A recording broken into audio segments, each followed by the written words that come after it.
Channel के सभी दर्शकों को नमस्कार, जय श्री कृष्णा, प्रणाम। जन्म कुंडली के सूत्रात्मक विषय को लेकर के हम आपके साथ जुड़े हुए हैं। जन्म कुंडली में लग्न, पंचम और नवम मूल त्रिकोण जो कि अत्यंत शुभ फलदायक होते हैं। जन्म कुंडली में चतुर्थ, लग्न, सप्तम और दशम केंद्र कहे जाते हैं। यहां के स्वामी हमेशा केंद्र का फल अच्छा देते हैं। तीसरा घर, छठा घर और 11वां घर ये त्रिसडाय कहे जाते हैं। 12वां घर व्यय का है, छठा घर रोग, ऋण और शत्रु का है, 8वां मृत्यु का है। तीसरा घर चूंकि अष्टम से अष्टम पड़ता है, इसलिए प्रत्येक अष्टम से अष्टम ग्रह फल देने में सदैव संकीर्णता देता है। ऐसे में जन्म कुंडली के सूत्रों को समझना आपके ज्योतिष फलादेश को पारदर्शिता प्रदान करता है। तो ये तो बात हो गई सूत्रात्मक। अब हम एक लग्न के अनुसार चलते हैं, देखते हैं तुला लग्न में। तुला लग्न में पति पत्नी का जीवन, सुख समृद्धि का जीवन, विद्या और समृद्धि का जीवन कैसा होगा और कौन होगा। तुला लग्न में पति पत्नी के जीवन में, भोग विलासिता के जीवन में सुख समृद्धि देने वाला, वाहन मकान इत्यादि का सुख देने वाला, इन सब तथ्यों को आइए हम तुला लग्न को समझते हैं। तुला लग्न का जो मूल लग्नेश है वो शुक्र है। लग्नेश और अष्टमेश दोनों ही शुक्र हैं। जब लग्नेश और अष्टमेश एक ही ग्रह हो जाए तो उस ग्रह का प्रभाव मारक फल नहीं देता। जैसे लग्न यहां पर तुला है तो तुला का स्वामी भी शुक्र है और अष्टम भाव में वृष राशि है। वृष राशि में भी शुक्र ही मालिक है। अब चूंकि लग्न हमेशा लग्न का स्वामी मूल त्रिकोणेश होता है और मूल त्रिकोणेश सॉरी सदैव शुभ फल कारक होता है। यूं कह दिया जाए कि मूल सूत्रधार ही है लग्नेश। अब लग्नेश जहां भी बैठेगा अपनी शुभता को लेकर के वहां पर प्रदर्शित करेगा अपना प्रभाव। बेशक ये किसी नीच ग्रह के साथ भी बैठ जाएगा तो भी ये नीचता में श्रेष्ठता सम्मिलित हो जाएगी। मतलब ये नीच होकर के किसी नीच ग्रह के साथ में बैठ जाएगा तो अपनी नीचता का प्रदर्शन बहुत भली भांति करेगा। फर्ज करो किसी डाकू के साथ ये हो जाए तो डाकू बनने में ये हीरो बन जाएगा। और अगर कहीं किसी शुभ ग्रह के साथ, मित्र ग्रह के साथ ये बैठ जाएगा तो बड़ा श्रेष्ठ फलदायक यह बन जाएगा। ठीक है, तो हमें लग्नेश को, भाग्येश को और पंचमेश को सदैव ध्यान पूर्वक देखना चाहिए। चलिए, तुला लग्न में यदि लग्न अंतर्गत सूर्य बैठ जाएं लग्न में तो सूर्य कहां के स्वामी होंगे? एकादश भाव के, यानी आमदनी के भाव के स्वामी तुला लग्न में होंगे। अब सूर्य तुला लग्न में नीच के होते हैं, परंतु क्या यहां नीच का फल देंगे? बिल्कुल भी नहीं देंगे। मेरा ख्याल है वो मैं बता रहा हूं। क्यों नहीं देंगे? क्योंकि एकादश भाव आमदनी का भाव, व्यापार का भाव, बड़े भाई बहनों के भाव का स्वामी लग्न में, और पुनः लग्न का कारक सूर्य। अच्छा धन, अच्छा कीर्ति, अच्छा वाचालता, अच्छी वाणी, सब कुछ देंगे। अब नुकसान क्या करेंगे?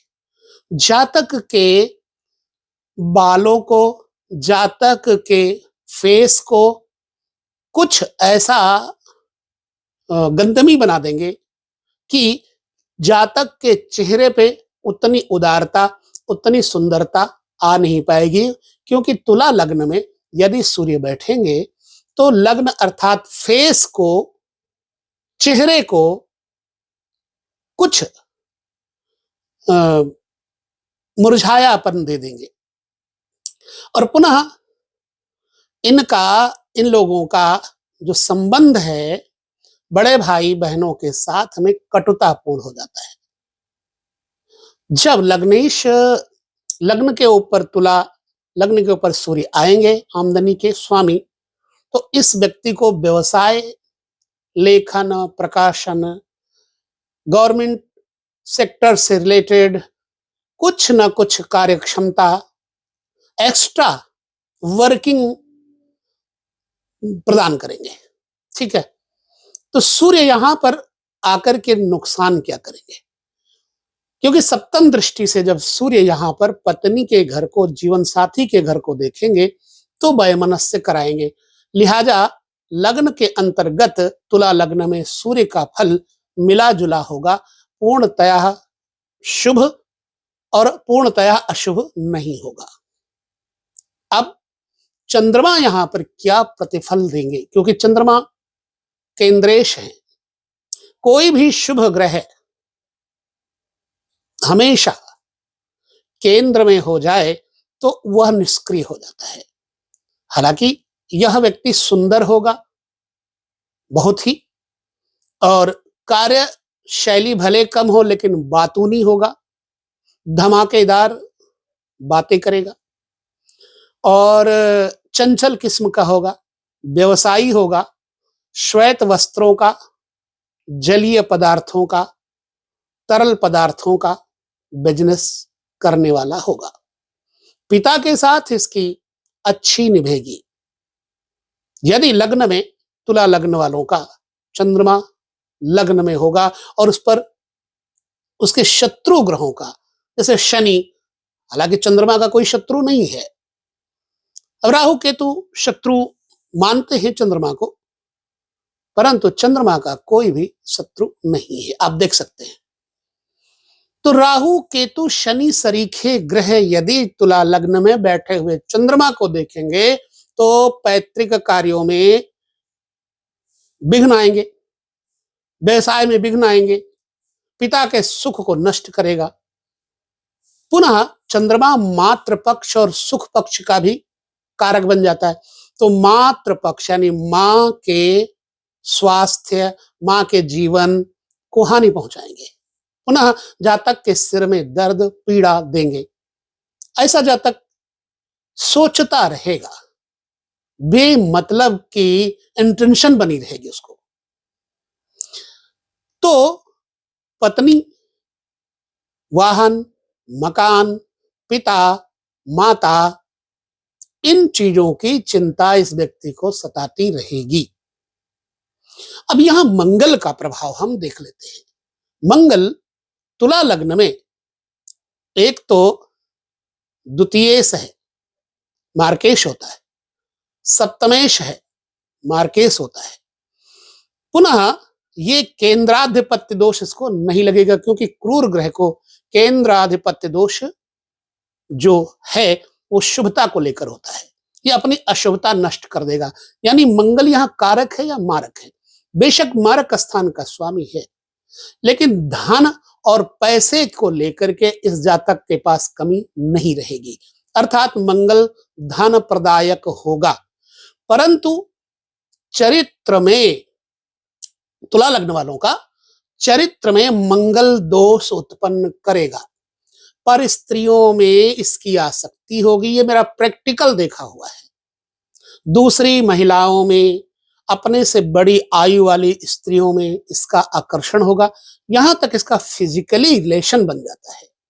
मंगल अगर इस दशा, तुला लग्न वालों की कुंडली में मंगल की दशा आई और अगर कहीं मंगल नीच का हो गया तो ये मंगल इतना व्यभिचारी बना देता है जातक को, क्रूर बना देता है, चोर बना देता है, स्त्री पक्ष को लेकर के, चरित्र पक्ष को लेकर के, कि ये स्त्रियों का रसिया बन जाता है। हालांकि मंगल यहां पर धनेश है, तो क्या इस व्यक्ति के पास यदि धन है तो वो अपने धन का प्रदर्शन स्त्रियों को रिझाने में करेगा। अब यहां मंगल बढ़िया धन के लिए होगा, लेकिन घटिया चरित्र के लिए होगा। बुध का प्रभाव क्या होगा यहाँ? बुध एक तो 12वें घर का स्वामी, व्यय भाव का स्वामी है, दूसरा भाग्य भाव का स्वामी है। यहां पर भाग्य भाव यानी मिथुन लग्न 9वें घर में आता है, तो मिथुन लग्न के अनुसार बुध का प्रतिफल लग्न के अंतर्गत आने पर बड़ा उदार चित्त व्यक्ति को बनाएगा। अधिक धर्मात्मा, बोलने में यह व्यक्ति वाक चतुर, वाणी कुशल और विद्याध्ययनशील, स्मृति शक्ति तीव्र, खर्चीला, पिता के लिए, धर्म के लिए मर मिटने वाला यहां पर बुध बनेगा। यदि होगा तो जातक विद्वान, गायन कला में रुचि रखने वाला और वेद पुराण संस्कृति का आचार विचार का पूर्ण संयोजन बनाने वाला जातक होगा। यदि तुला लग्न वालों का बुध देखा जाए तो तुला लग्न वालों का बुध कारक है, मारक नहीं है। अगर तुला लग्न वालों का बुध मिथुन राशि भाग्येश होकर के छठे बैठ जाए तो थोड़ा सा पिता के पक्ष को लेकर के यानी बाप के साथ इसकी विचारधाराएं नहीं मिलेंगी, भिन्न विचारधाराएं होंगी। हालांकि ये जातक बुद्धिमान होगा, पिता इतना ज्यादा बुद्धिमान पढ़ाई लिखाई के विषय को लेकर नहीं होगा, परंतु उसके अंदर गुण होंगे और इसके अंदर वाचालता का, आलसपने का दुर्गुण देख करके पिता के साथ विचारधाराएं नहीं मिल पाएंगी। अब यहां पर हो गया बुध। उसके बाद बृहस्पति की यहां कंडीशन क्या होगी? क्योंकि बृहस्पति यहां कारक नहीं होगा, एक तीसरे घर का, एक छठे घर का, ये दोनों घरों का स्वामी तुला लग्न वालों का देवगुरु बृहस्पति है।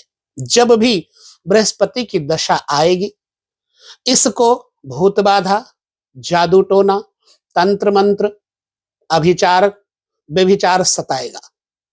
इसलिए बृहस्पति तुला लग्न वालों का कारक नहीं है, हानिकारक है, रोग कारक है, उदर के रोग देगा।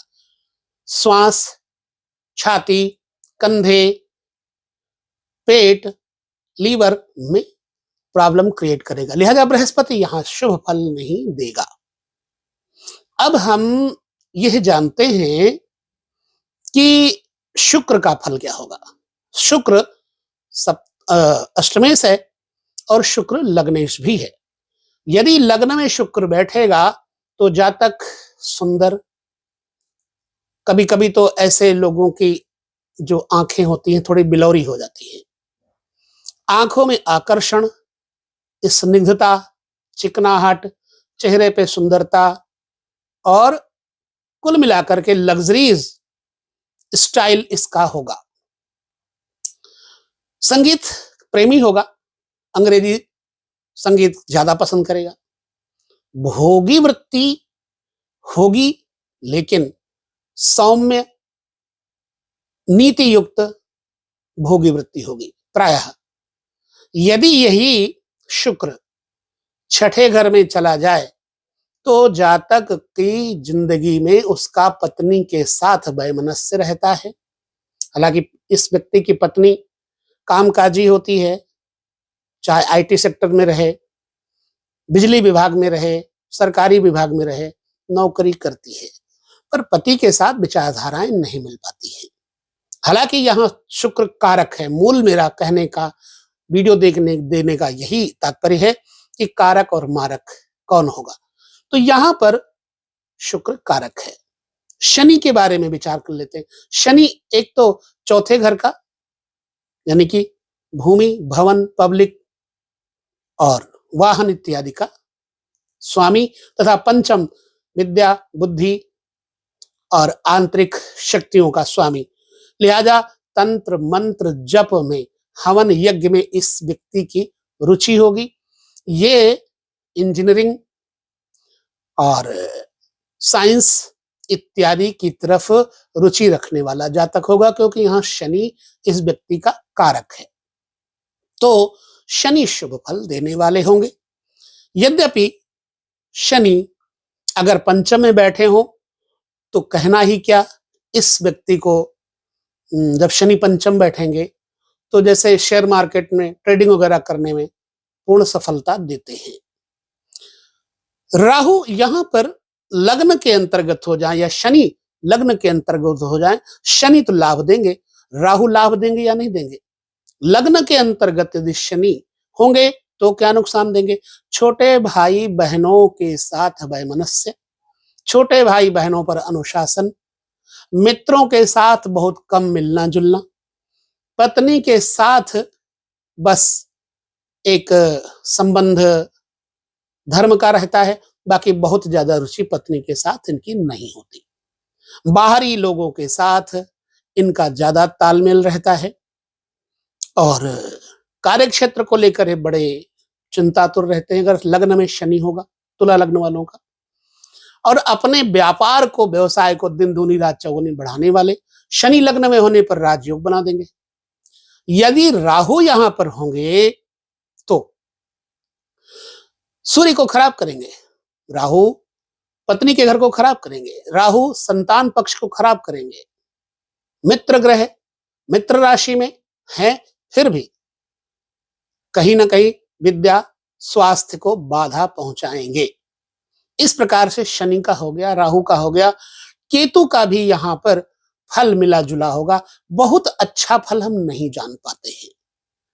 केतु का फल इंसान को शुभ चिंतक बनाता है, आलसी बनाता है, कभी कभी धूर्त बना देता है, सिर रोग दे देता है। तो ये तुला लग्न वालों को यदि कुछ रत्न धारण करना चाहिए तो एक तो ये हीरा, दूसरा पन्ना, तीसरा नीलम, इनको फायदा करता है। तो यहां पर शनि कारक हैं, शुक्र कारक हैं और विशेष रूप से अगर कोई भी कारक है तो थोड़ा बहुत मंगल भी कारक बन जाता है, परंतु मंगल मारक भी है। तो आई होप वीडियो ठीक लगा होगा आपको। हमारा उद्देश्य था कि हम कारक और मारक की चर्चा करें, तो तुला लग्न को मैंने लेकर के आपके साथ वीडियो बांटा। लगा कैसा हमें जरूर बताएं। पुनः मिलेंगे वृश्चिक लग्न के ऊपर चर्चा करेंगे। तब तक नमस्कार, जय श्री कृष्णा, प्रणाम।